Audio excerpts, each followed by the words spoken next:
Spot. Spot was a happy puppy. He had a great family. One day, Spot went for a walk with his mommy. Spot met a puppy named Scruff. Scruff was alone and dirty. Spot asked Scruff where his mommy was. He said that he didn't have a mommy. Scruff was hungry too. Luckily, Spot's mommy suggested they take Scruff to an animal shelter. She explained that an animal shelter is a place for animals that don't have a family to take care of them. Animal shelters take care of animals by bathing them, feeding them, and making sure they are healthy. Then, animal shelters find new homes for animals. Scruff was excited to find a new family and a new home. All right, boys and girls, you are going to use the text to answer the questions or to write a question for the answer. For the first question, it says, who did Spot go for a walk with?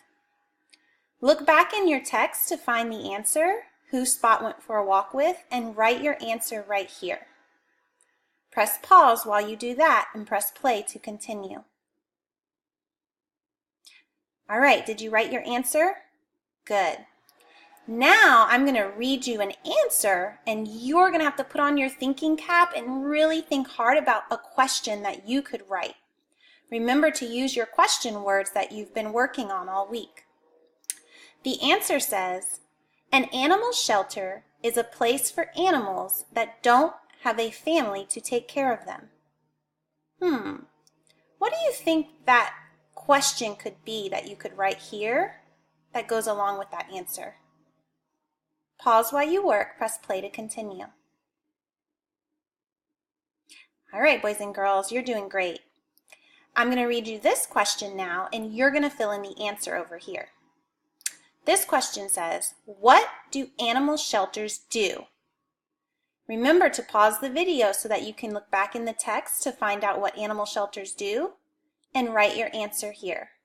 Press play when you're ready to continue. You're doing great, boys and girls. We're almost done. The last one, I'm going to read you an answer, and again, you're going to write the question. The answer says, Scruff was excited to find a new family. What question do you think you could put here that would go along with this answer? When you are finished, make sure you put it in your binder so your teacher can check your work. Good luck!